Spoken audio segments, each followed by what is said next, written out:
کیا تو یہ نہیں جانتا کہ اللہ کے پاس سب چیزوں کا علم ہے؟ ان ذالک فی کتاب، یہ سب کچھ لکھا ہوا ہے، یعنی صرف یہ نہیں کہ علم ہے بلکہ اللہ کا علم لکھا ہوا ہے۔ کتاب کا مطلب ہوتا ہے لکھا ہوا۔ اس کے بارے میں گفتگو ہوئی تھی کہ یہ تقدیر سے متعلق بات ہے کہ اللہ کریم نے تقدیر لکھوا چھوڑی ہے اور اس کائنات کو پیدا کرنے سے پہلے لکھوا دی۔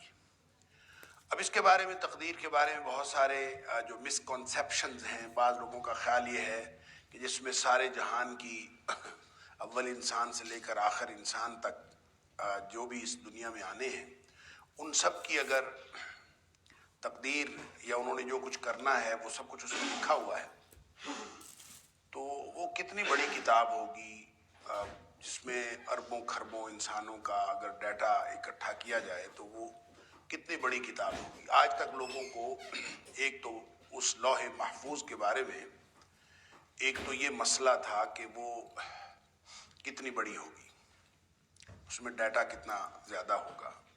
تو کمپیوٹر کی ایجاد نے یہ مسئلہ حل کر دیا کہ اب تو ظاہر ہے کہ شروع میں کمپیوٹر آیا ہوگا، اس کی جو ہارڈ ڈسک کتنی بڑی ہوگی اور کتنے اس وقت ڈیٹا اکٹھا کرنے کے لیے بہت بڑی اسپیس چاہیے ہوتی تھی، تھوڑے سا ڈیٹا رکھنے کے لیے۔ آہستہ آہستہ اس میں کمپیوٹر نے ترقی کی۔ اب دیکھیں چپ جو ہے بالکل چھوٹی سی چپ ہے، اس چپ کے اوپر اتنا زیادہ ڈیٹا آ جاتا ہے۔ تو یہ انسانوں کی بنائی ہوئی چپ ہے جس کے اوپر ہزاروں کتابیں نہیں لاکھوں کتابیں آ جاتی ہیں۔ تو کیا خیال ہے اللہ کی بنائی ہوئی اس ٹیبلٹ اور چپ کے بارے میں؟ ہو سکتا ہے کہ وہ لوح محفوظ بالکل اتنی سی ہو اور اس کے اوپر اللہ کریم نے کھربوں انسانوں کا اول انسان سے لے کر آخر انسان تک کا ڈیٹا اس کے اوپر رکھ دیا ہو، لہٰذا یہ کوئی غلط فہمی کی بات نہیں۔ دوسرا جو ایشو تقدیر کا بہانہ بنا کر ہمیشہ ہی لوگ چاہے پڑھے لکھے ہوں چاہے ان پڑھ ہوں، تقدیر کا مسئلہ ان کو ہمیشہ کھٹکتا ہے کہ جب اللہ کو پہلے ہی علم تھا تو پھر ہمارا جنت جہنم میں جانا، ہمارا عمل کرنا، یہ تو کوئی حیثیت نہیں رکھتا۔ تو میں نے گزشتہ درس میں بھی بات کی تھی کہ اللہ کا علم انسانوں کے عمل کو محدود نہیں کرتا، یعنی وہ اللہ کا علم ہے، اس کا ہمارے عمل کے ساتھ اس طرح سے کوئی تعلق نہیں ہے کہ اللہ کا علم جو ہے وہ ہمارے عمل کے آگے رکاوٹ بن جاتا ہے یا کچھ ایسی چیز، ایسا نہیں ہے۔ بالکل ایسے ہی جیسے کوئی استاد جو جانتا ہو اپنے شاگرد کے بارے میں کہ یہ فیل ہو جائے گا، تو استاد کے کہنے کی وجہ سے وہ فیل نہیں ہوتا، بلکہ اس میں فیل ہونا ہوتا ہے، اس لیے استاد کو پہلے سے معلوم ہوتا۔ اور تقدیر کا معنی اللہ کا اندازہ بھی ہے، اور اندازہ جب آپ بات کرتے ہیں تو انسانوں کا اندازہ، ڈاکٹر کہتا ہے کہ فلاں مریض جو ہے 8-10 دن میں فوت ہو جائے گا، وہ اس کی کیفیت دیکھ کر، حالت دیکھ کر سمجھتا ہے کہ یہ فوت ہو جائے گا۔ بعض اوقات فوت ہو جاتا ہے، بعض اوقات اس کا اندازہ غلط نکلتا ہے۔ اللہ کا اندازہ جو ہے وہ بالکل کریکٹ ہے، ایگزیکٹ، لہٰذا اللہ نے اپنے علم کو مرتب فرما دیا، اور اللہ کا علم جو ہے وہ محیط کلی بھی ہے اور اللہ کا علم پریسائزڈ بھی ہے، بالکل ایگزیکٹ علم ہے، اس کے اندر کوئی کمی بیشی نہیں ہوتی۔ تو جو اللہ نے اپنی ایک تقدیر، جو اپنا علم ہے وہ لکھ دیا ہے، انسان کا عمل اللہ کی تقدیر کی وجہ سے نہیں ہے۔ جہاں کہیں انسان مجبور کیا جاتا ہے تو وہاں اس کا امتحان نہیں ہوتا، اس کو بالکل بے فکر رہنا چاہیے۔ اللہ نے لکھ چھوڑا ہے، اس کا ہمارے عمل کے ساتھ کوئی تعلق نہیں، ایک بات۔ دوسری بات یہ ہے کہ اللہ نے جو لکھ چھوڑا ہے ہو سکتا ہے اس میں آپشنز ہوں، جس کو یہ کرے گا تو اس کا نتیجہ یہ نکلے گا، یہ کرے گا تو اس کا نتیجہ یہ نکلے گا، اور ظاہر ہے عمل کے ساتھ ہر چیز کا تعلق ہے۔ جیسے اقبال نے کہا ہے کہ تقدیریں کئی ہیں، تقدیر ایک نہیں ہے۔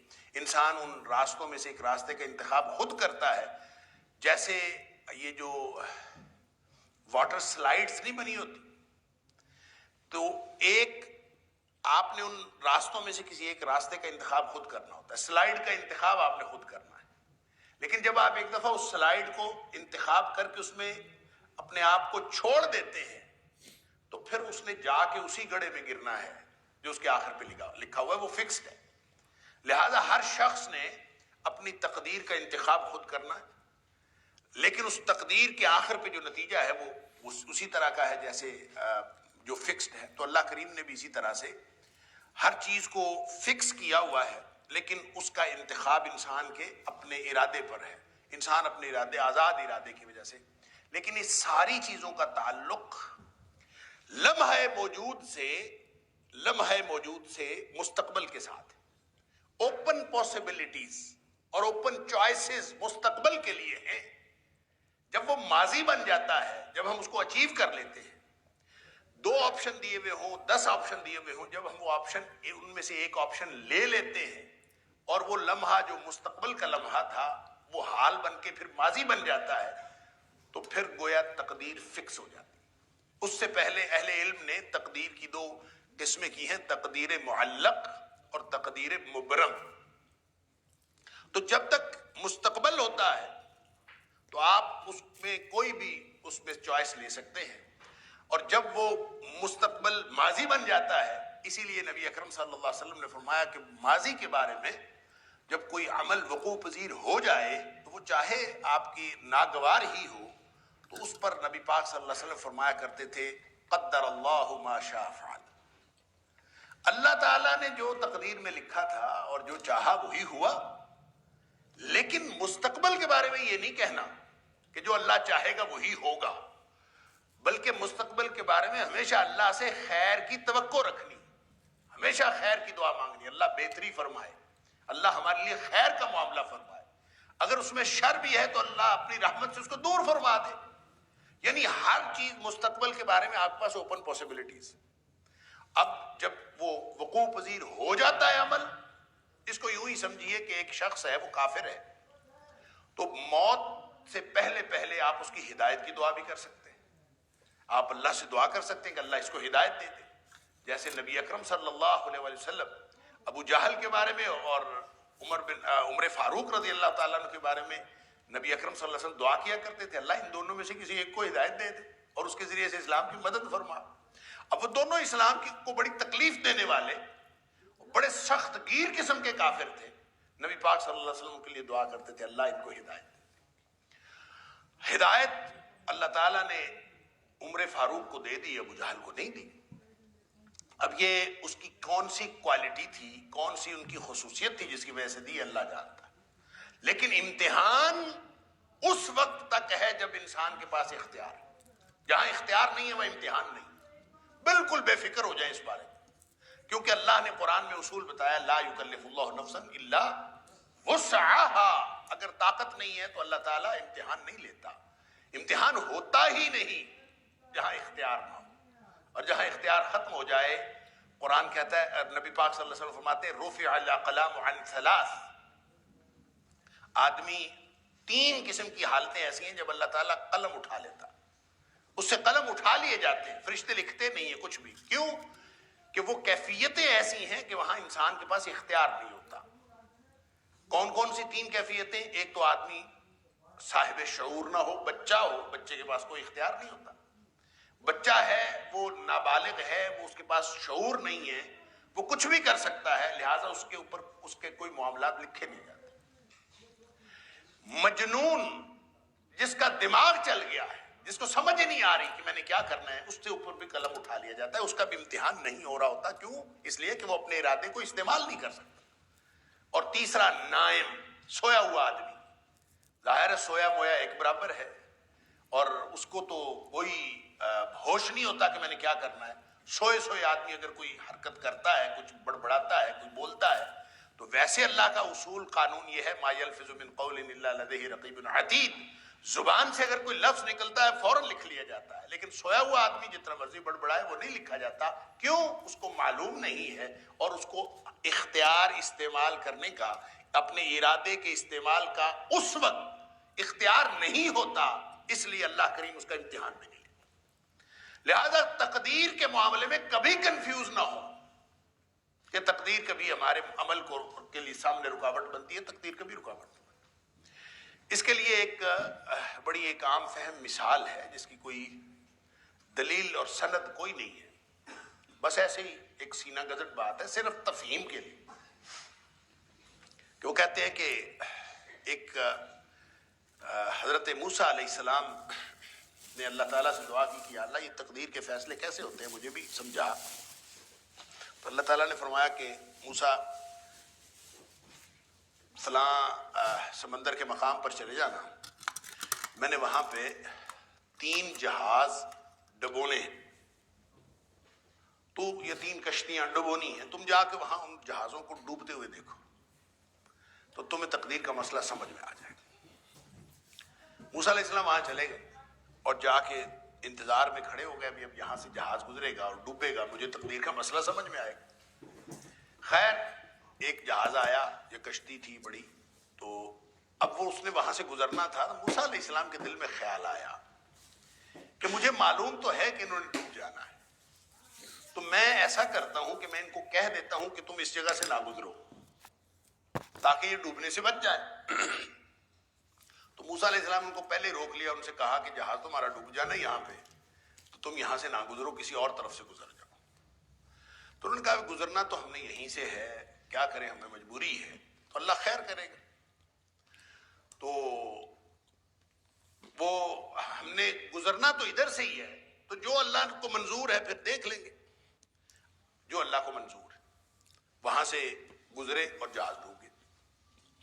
دوسرا جہاز آیا، ان کو پھر موسیٰ علیہ السلام نے کہا کہ یہاں سے نہ گزرو، یہ جہاز ڈوب جائے گا، پہلے بھی ایک ڈوبا ہے۔ انہوں نے کہا جو اللہ کو منظور ہے، ہمارے پاس تو گزرنے کا رستہ یہی ہے، اس کے علاوہ ہمارے پاس کوئی رستہ نہیں، تو ہم تو یہیں سے گزریں گے، تو جو اللہ کو منظور ہو۔ تو وہ جہاز بھی گزرا اور ڈوب گیا۔ تیسرے جب آئے تو ان کو بھی اسی طرح موسیٰ علیہ السلام نے روکا کہ تم یہاں سے نہ گزرو۔ انہوں نے کہا کہ گزرنا تو ہم نے یہاں سے ہی ہے، اللہ تعالیٰ بہتری فرمائے گا، اللہ خیر فرمائے گا۔ یہ کہہ کے وہ گزرے تو ان کا جہاز نہیں ڈوبا، پہلے 2 ڈوب گئے، تیسرا نہیں ڈوبا۔ موسیٰ علیہ السلام حیران ہو گئے کہ اللہ تو نے تو فرمایا تھا کہ تجھے تقدیر کا مسئلہ سمجھ میں آ جائے گا، میری تو پہلے والی سمجھ بھی چلی گئی، جہاز 3 ڈبونے تھے، ڈبوئے 2 ہیں، تیسرا نہیں ڈبویا، مسئلہ کیا ہے؟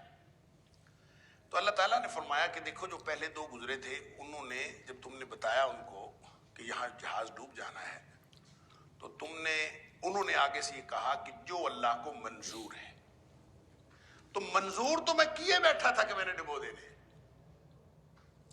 لہٰذا وہ ڈوب گئے دونوں۔ تیسرے جو ہیں انہوں نے یہ نہیں کہا کہ جو اللہ کو منظور ہے، انہوں نے کہا اللہ خیر کرے گا، انہوں نے مجھ سے خیر کی توقع کی، مجھ سے خیر کی دعا مانگی، تو میرے فیصلے میں رکاوٹ بننے والا کون ہے؟ میں نے اس فیصلے پر قلم پھیر دیا کہ چلے اس کو ڈبوتے نہیں، انہوں نے خیر مانگی کو خیر دے دیتے۔ اور نبی کریم صلی اللہ علیہ وسلم نے بھی فرمایا کہ دعا تقدیر کو بدل دیتی ہے، لا يرد القضاء الا الدعاء، دعا ہے جو تقدیر کو بدل دیتی ہے۔ اور اس کی اور بھی بہت ساری احادیث کے اندر کہ تقدیر بدل جاتی ہے۔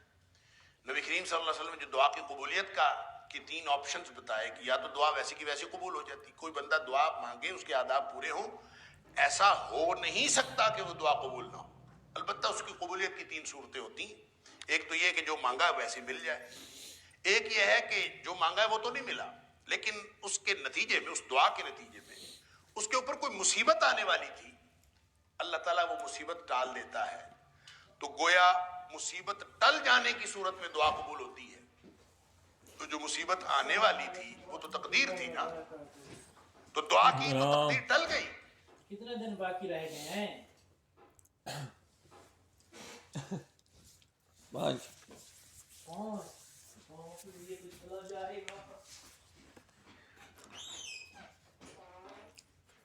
تیسرا آپشن یہ ہے کہ وہ دعا پھر جمع ہو جاتی ہے اللہ کے ہاں، اور آخرت میں انسان کو اجر ملے گا۔ تو کہنے کی بات یہ ہے کہ دعا تقدیر کو بدل دیتی ہے، اور اگر انسان مستقبل، اس کی وجہ ہے کہ اللہ نے اپنی کتاب میں یہ جو لکھا ہے نا کہ اللہ نے ان ذالک فی الکتاب، یہ سب کچھ جو ہے ان ذالک فی کتاب، یہ سارا کچھ کتاب میں لکھا ہوا ہے، تو وہاں کیا لکھا ہے میں اور آپ دیکھ کے تھوڑی آئے ہیں، اللہ کریم نے جو لکھا ہے وہ اللہ کا علم ہے، اس کے پاس ہے، ہمارا اس کے ساتھ تعلق ہی کوئی نہیں۔ ہاں جب وہ گزر جاتا ہے وہ لمحہ، پھر ہمیں بھی پتہ چل جاتا ہے کہ اچھا یہ ہوا تھا، پھر وہ تقدیر فکس ہو جاتی۔ لہذا جب تک مستقبل ہے آپ اللہ اللہ سے اچھی امید بھی رکھیں، آپ اللہ سے اچھی دعا بھی کریں، آپ بہتر نتائج کے لیے کوشش بھی کریں، یہ سارا کچھ اللہ نے انسان کے اختیار میں رکھا۔ لیکن جب وہ گزر جاتا ہے تو وہ اختیار ختم ہو جاتا ہے، پھر وہ فکس ہو جاتی ہے تقدیر۔ لہذا ان جو موسیٰ علیہ السلام کے 3 جہاز ڈبونے کے حوالے سے بھی اللہ تعالیٰ نے یہی کیا۔ اب پہلے 3 جہاز ڈبونے ہیں، جب دعا کی تو نہیں ڈبویا، تو یہ سارے معاملات اللہ کے ہاں ہیں، اللہ نے وہاں لکھا ہی ایسے ہو، لکھا ہے نا، کیا لکھا ہے ہمیں تو نہیں پتا، ہو سکتا ہے وہاں یہ لکھا ہو کہ جو دعا کریں گے ان کو میں نہیں ڈبوں گا، جو دعا نہیں کریں گے ان کو ڈبو دوں گا۔